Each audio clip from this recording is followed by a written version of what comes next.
नमस्कार दोस्तों।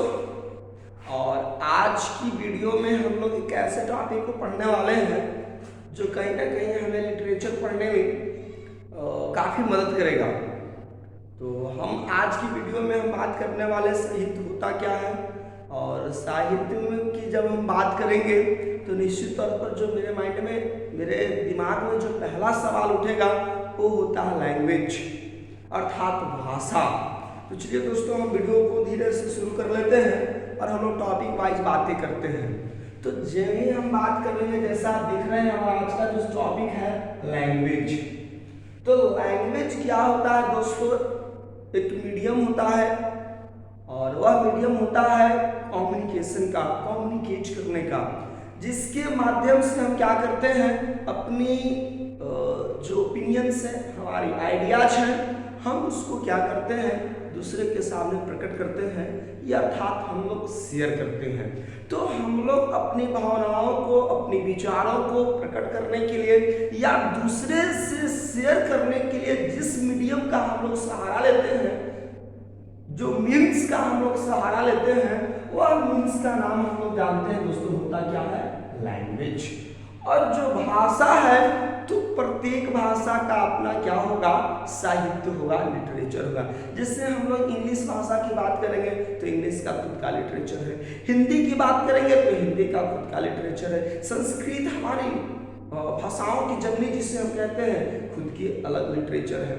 तो बात करते हैं आखिर ये लिटरेचर होता क्या है। तो जो लिटरेचर होता है दोस्तों, ये चीज जानना हमारे लिए काफी इंपॉर्टेंट हो जाता है कि अर्थात लिटरेचर है क्या। तो लिटरेचर को हम लोग जनरली क्या कहते हैं, literature refers to the writing.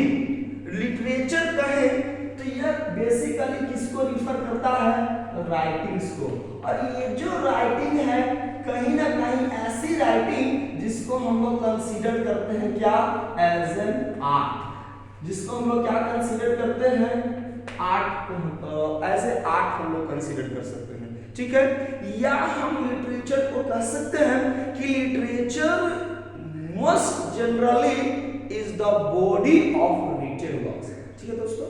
Literature most generally is the body of written works. कोई भी रिटन वर्क्स का, रिटन वर्क्स का जो बॉडी है वह कहलाता है हमारा साहित्य। Literature is the body of simply written works.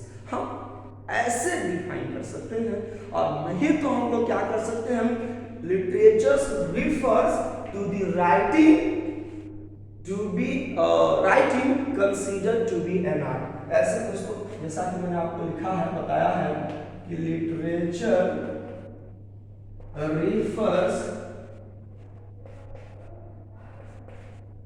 to the writing, वैसे राइटिंग को लिटरेचर रिफर करता है जिसको हम लोग क्या करते हैं, कंसीडर करते हैं, कंसीडर्ड एज एन आर्ट। तो वो हमारा क्या कहलाएगा, वो एक साहित्य कहलाएगा।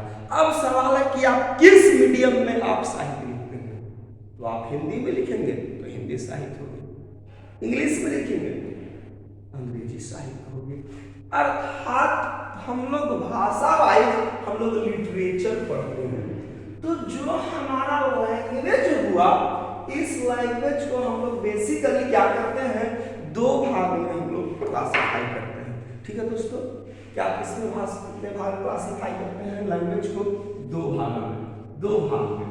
तो भाषा मीडियम है कम्युनिकेशन करने की, जैसा कि मैंने बताया। तो कम्युनिकेट हम लोग दो ही तरीका से करेंगे, ठीक है ना। एक तो हम लोग क्या करते हैं कि बातों को हम लोग क्या करते हैं, हम लोग जो लैंग्वेज में, ये जनरली या तो हम इसको लिख करके प्रकट करते हैं अपनी बातों को, या तो दोस्तों हम लोग बोल करके अपनी बातों को प्रकट करते हैं, ठीक है ना। तो जो लैंग्वेज हुआ, वो लैंग्वेज दो तरह, एक या तो रिटेल लैंग्वेज होगा और एक दूसरा स्पोकन लैंग्वेज। हमें कभी कभी देखने को मिलता है सांकेतिक सिंबल, जैसे हमें भूख लगी है तो भूख लगने का हम सिंबल देंगे। Suppose I need glass of water, हम सिंबल देंगे तो समझ सकते हैं। Suppose someone is in difficulty और प्रॉब्लम्स, तो उसके जेस्चर हाव भाव से हम लोग क्या करते हैं, समझ लेते हैं। तो हम एक दूसरे भी कह सकते हैं कि लैंग्वेज में एक सिंबॉलिक का भी इंपॉर्टेंस होता है। लेकिन दोस्तों हम लोग पार्टिकुलर लिटरेचर्स की बात करते हैं तो हम लोग सिंबॉलिक को इग्नोर कर देते हैं, ठीक है। अब हम लोग बेसिकली बातें करते हैं रिटन लैंग्वेज पर और दूसरी बातें करते हैं स्पोकन पर।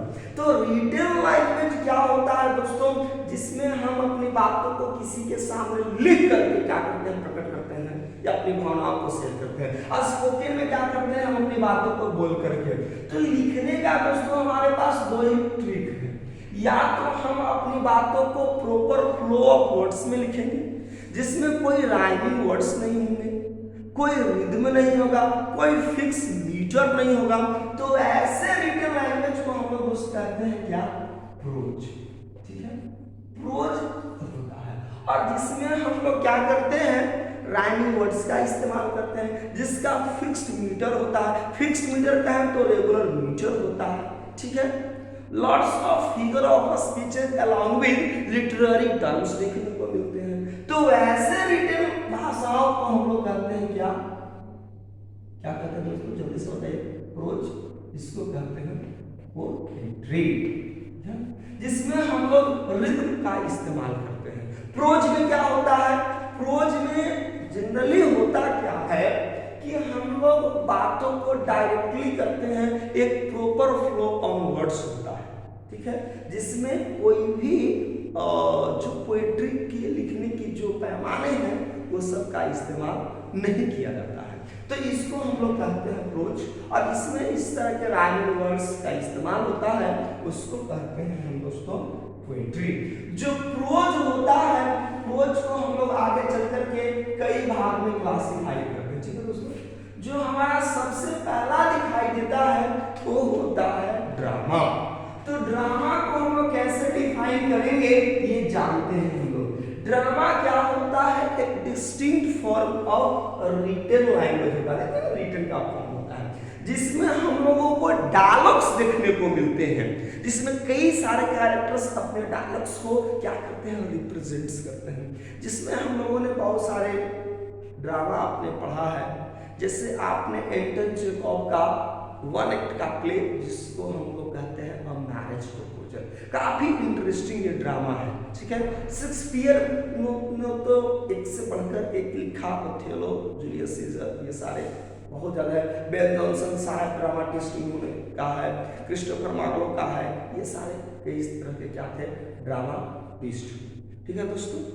मॉडर्न राइटर में भी कई सारे ड्रामाटिस्ट हमें देखने को मिलते हैं।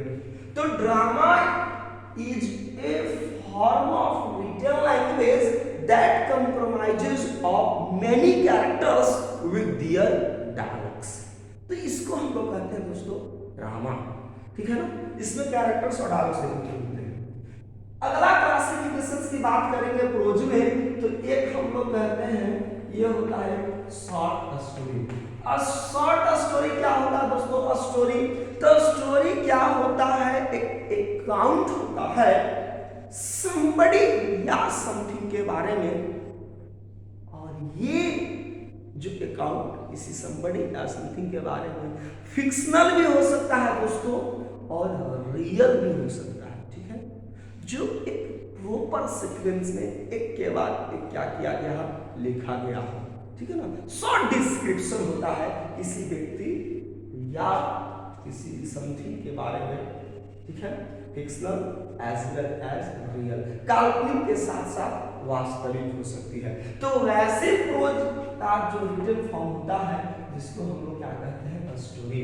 और स्टोरी का जो ब्रॉड सेंस हमें देखने को मिलता है वाइडली, तो स्टोरी जब आपस में मिल जाती है, कई सारी कहानियां अपने आप में मर्ज करके रखी होती है, तो दोस्तों इसको हम लोग कहते हैं नॉवेल।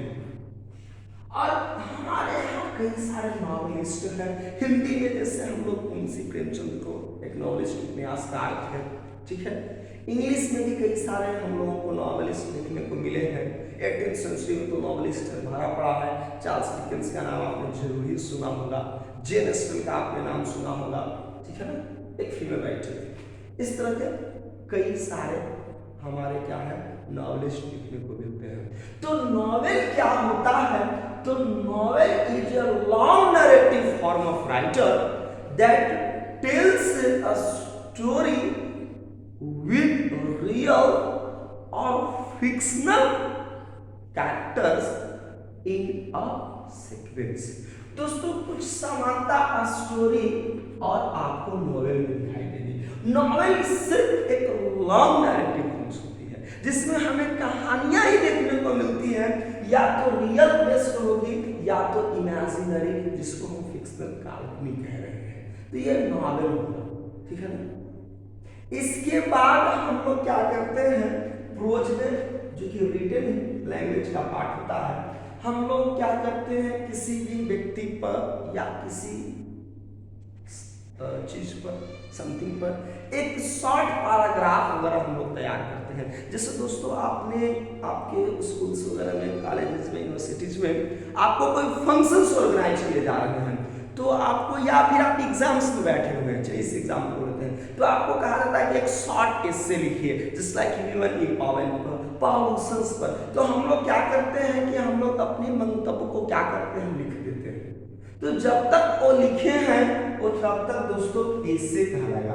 ऐसे हम लोग को क्या है, रिटन फॉर्म देखने को मिलता है, ठीक है ना, किसी somebody या समथिंग के बारे में। और इसी एस्से को जब हम रीड कर देते हैं, डिलीवर करने लगते हैं, तो यही एस्से स्पीच में कन्वर्ट हो जाएगा, जो कि हम लोग स्पोकन में देखने वाले हैं, ठीक है।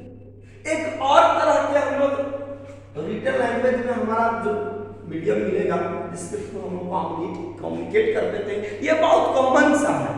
आज के दौर में जब सोशल मीडिया के तौर पे कोई व्हाट्सएप वगैरह नहीं थे, टेलीग्राम्स नहीं थे, टेलीफोन्स नहीं थे, मोबाइल फोन्स नहीं थे, तो जो कम्युनिकेट करने का जो सबसे सिंपल तरीका था वो दोस्तों क्या था, हमारा लेटर, ठीक है ना।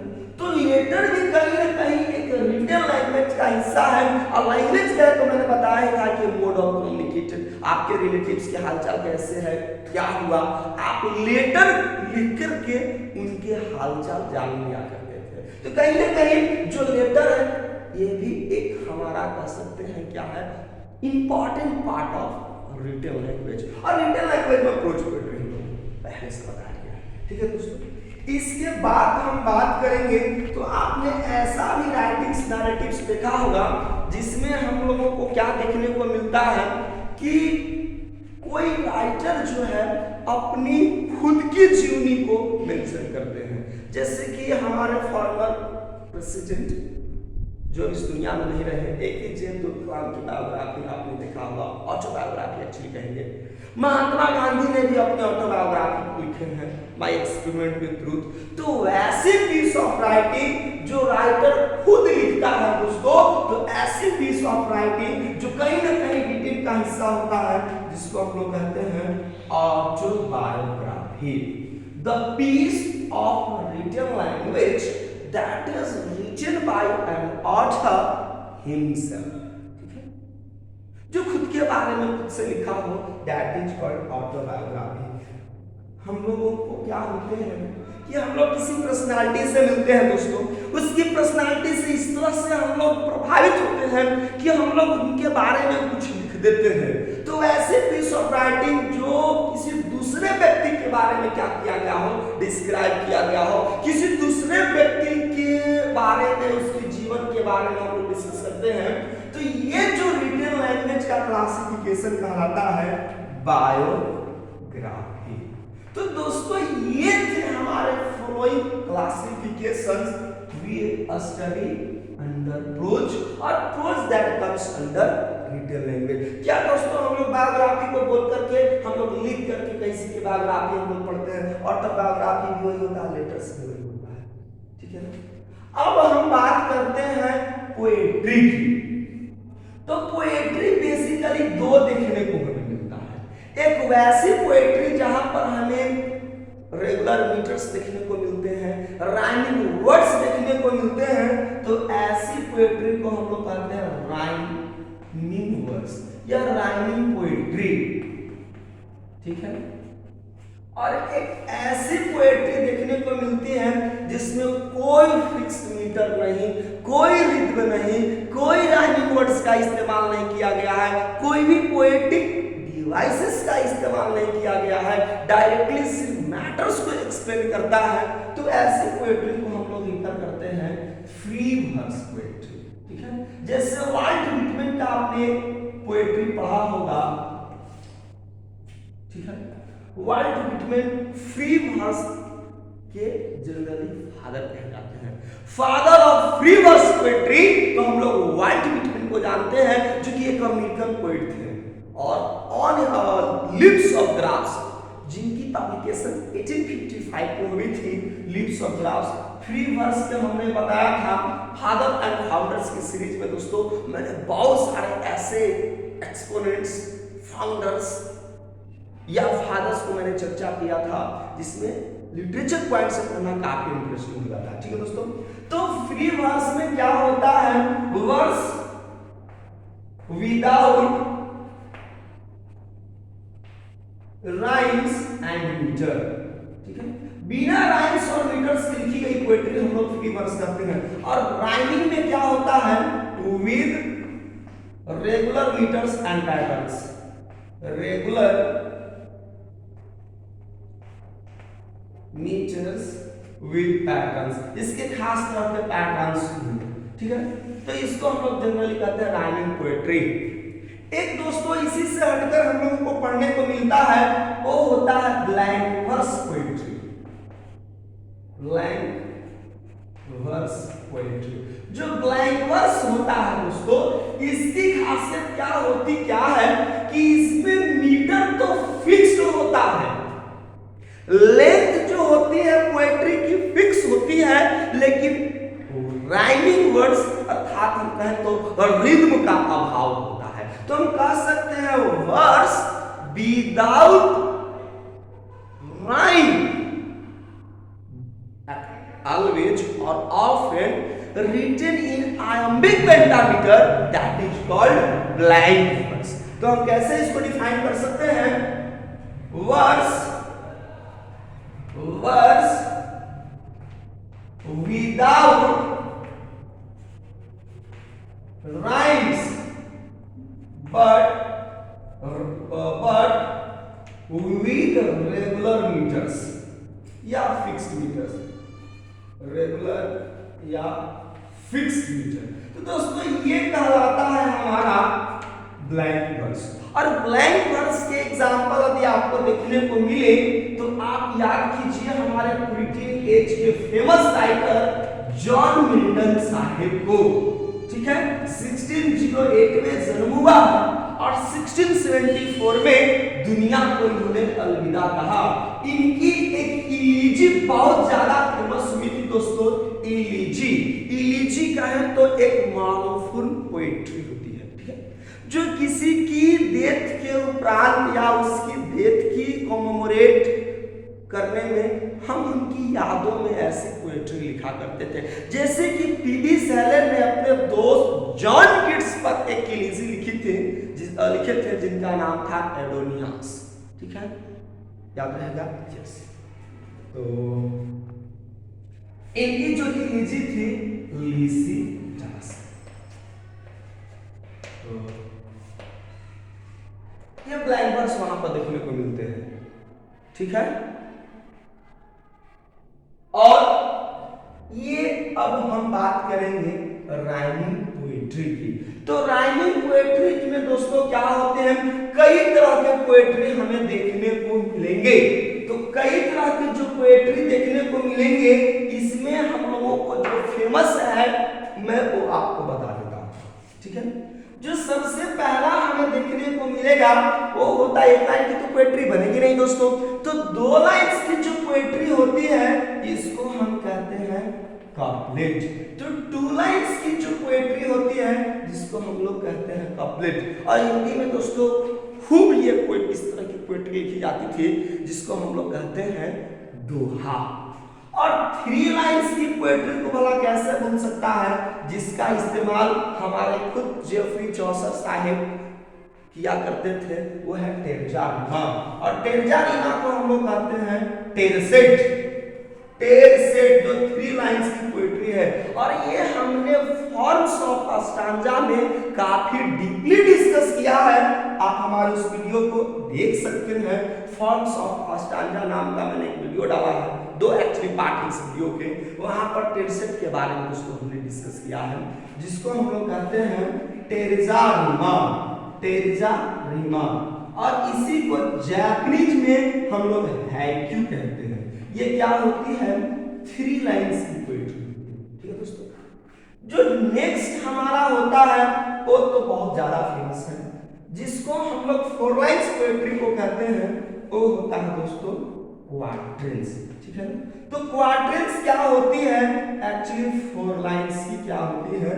पोएट्री होती है। ठीक है, उसी तरह से हिंदी में हम इसको चौपाई कहते हैं। और क्वार्टेंस हमें देखने को मिले थे शेक्सपियरियन सोनेट।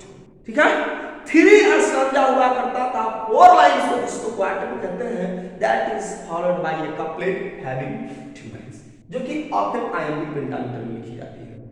जो हमारा नेक्स्ट पोएट्री का काइंड है वो है हमारा सीक्वेन। सीक्वेन दोस्तों क्या होता है?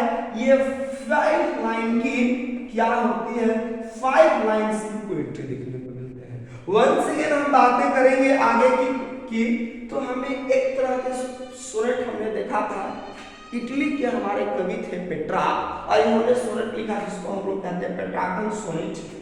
और इस सोनेट को हम लोग इटालियन सोनेट के नाम से भी जानते थे, जिसमें हमें देखे थे 2 स्टांजा। जो सेकेंड स्टांजा था जिसको हम लोग कहते थे सेस्टेट, और सेस्टेट में दोस्तों हमने क्या देखा था कि 6 लाइंस की पोएट्री। ठीक है, ये 6 लाइंस की पोएट्री सेस्टेट कहलाती है। अब हमारे पास क्या है कि 7, 8 और 9 लाइन की पोएट्री याद करने के लिए हमने एक ट्रिक बताया है आपको। वो ट्रिक के सहारे आप क्या कर सकते हैं? याद कर सकते हैं। आप दोस्तों वर्ड याद कीजिए, रोज, ROAC। तो आप रोज याद कीजिए और ई को आप नेग्लेक्ट कर दीजिए, तो हमारे पास बचा है ROAC। ये है 7 लाइंस पोएट्री, ये है 8 लाइंस पोएट्री, और ये है 9 लाइंस पोएट्री। ठीक है दोस्तों, तो जो हमारा 7 लाइंस पोएट्री होते हैं इसको हम लोग कहते हैं राइम रॉयल। क्या कहते हैं इसको दोस्तों? Rhyme royal. जो हमारा 8 लाइंस की पोएट्री है, इस पोएट्री को हम लोग कहते हैं ऑक्टेव। क्या कहते हैं? ऑक्टेव। ठीक है दोस्तों, और जो 9 लाइंस की पोएट्री होती है इसको हम लोग कहते हैं स्पेंसरियन स्टांजा। स्पेंसरियन स्टांजा दोस्तों, फॉर्म ऑफ स्टांजा में हमने इसको भी काफी डिस्कस किया था, ये चीज है। अब हमारे पास जो बचा हुआ है, चलिए जल्दी से आप 1 मिनट में आप देख सकते हो, स्क्रीनशॉट ले सकते हो। ठीक है, चलिए जल्दी से आप ले सकते हो या फिर आप नोट कर लो। जो है दोस्तों हमारा स्पोकन। ठीक है, तो जो स्पोकन होता है, स्पोकन भी कई भाग में डिवाइड किए गए हैं। ठीक है, कई पार्ट्स में स्पोकन को देखने को मिलते हैं। ठीक है ना, तो स्पोकन हमने क्या बताया था? एक हमारे पास था रिटन लैंग्वेज में एसे। ठीक है, तो एसे को जब हम डिलीवर करते हैं तो स्पोकन का जो पहला काइंड हमें दिखाई देता है, जिसको हम कहते हैं क्या है? स्पीच। स्पीच क्या होता है कि हम कोई भी एसे को जब हम ओरली डिलीवर करते हैं बिफोर द ऑडियंस या कहीं पर भी, तो वह स्पीच होता है। और स्पीच क्या होता है दोस्तों? हम लोग उसको बोलते हैं, ऑलरेडी डिलीवर करते हैं, अटर करते हैं, ना कि लिखते हैं। लिख दिया तो फिर वो बन गया एसे, एसे वो कन्वर्ट हो जाएगा। हम लोग कभी कभी अपने क्लासरूम्स में पार्टिकुलरली बच्चों का ग्रुप बना करके किसी खास पॉइंट पर क्या करते हैं? डिस्कस करते हैं। ठीक है दोस्तों, पॉइंट वाइज डिस्कस करते हैं, लोग अपनी अपनी ओपिनियंस देते हैं। तो वैसे स्पोकन के काइंड्स को हम लोग कहते हैं डिबेट। क्या है ऐसे हमारे स्पीच के kinds, that is called debate. और हम लोग कहीं पर भी क्या होता है, जब दो लोगों की ओपिनियंस आपस में एग्री नहीं कर पाती है, ठीक है दोस्तों, सपोज हम कहीं पर गए, कोई सपोज परचेजिंग करने के लिए मार्केट वगैरह में गए और हमने कहा कि भाई ऐसी कीमत हो, कहा ऐसे कीमत है या ऐसे होना चाहिए, किसी ने कहा कि नहीं नहीं आप जो बोल रहे हैं वो गलत है। तो बातों ही बातों में क्या होते हैं कि ये जो डिस्कशन चल रहा होता है, जो टॉकिंग चल रही होती है, वो हॉट डिस्कशन में कन्वर्ट होता है, ठीक है दोस्तों। और अगला व्यक्ति को लगता है कि ये लोग आपस में काफी एग्रेसिव टॉकिंग कर रहे हैं। तो वैसे स्पोकन का जो काइंड्स होता है जिसको हम कहते हैं आर्गुमेंट। आर्गुमेंट इसको दोस्तों क्या करते हैं हम लोग, आर्गुमेंट। और दोस्तों अधिक घर में आपके बुजुर्ग लोग होंगे, एल्डर्स होंगे, मदर पेरेंट्स होंगे, इवन की टीचर्स, मोस्ट ऑफन आपसे गलतियां हो जाती हैं। तो हमारे जो गुरुजन होते हैं अक्सर लेक्चर्स देना शुरू कर देते हैं, ये करना चाहिए, इतने बड़े हो गए हो, इतने बड़ी हो गई है, तुम्हें ये भी नहीं पता है, फंडामेंटल चीजें नहीं जानते हो। वे लोग उपदेश देना शुरू कर देते हैं, कई तरह की इथिक्स, मोरालिटी की चर्चा करने लगते हैं। तो दोस्तों ये भी स्पोकन होता है, ऐसा नहीं कि लिख के कोई हमें समझाता है। घर में ग्रैंड पेरेंट्स आए और बातें बताना शुरू कर दी, नैतिकता के, रिलीजियस बातें की, हमारे घर में ऐसे बताया गया था। तो ऐसे स्पोकन के काइंड्स दोस्तों जिसको हम कहते हैं सर्मन्स। सर्मन्स में हम कहें तो देखिए जाए तो हम लोग रिलीजियस फैक्ट्स को डिस्कस करते हैं, मोरालिटी को डिस्कस करते हैं, हम लोग कह सकते हैं मोरल लेसन्स पर हमारा क्या होता है, डिस्कशन चलता है। तो ये दोस्तों कहलाता है हमारा सर्मन्स, ठीक है, उपदेश। तो दोस्तों ये था brief introduction about language. Hope आपको ये वीडियो काफी इंफॉर्मेटिव रही होगी। और मैं आपको एक इंफॉर्मेशन बता दूं, ये जो क्लासिफिकेशन मैंने आपको बताया है, ये क्लासिफिकेशन जो है लैंग्वेज का according to Oxford advanced dictionary, Oxford advanced learners dictionary, मैं उसके मुताबिक ये क्लासिफिकेशन को आज मैंने डिस्कस किया था। ये था हमारा आज का class. Thanks for watching this video. Thank you.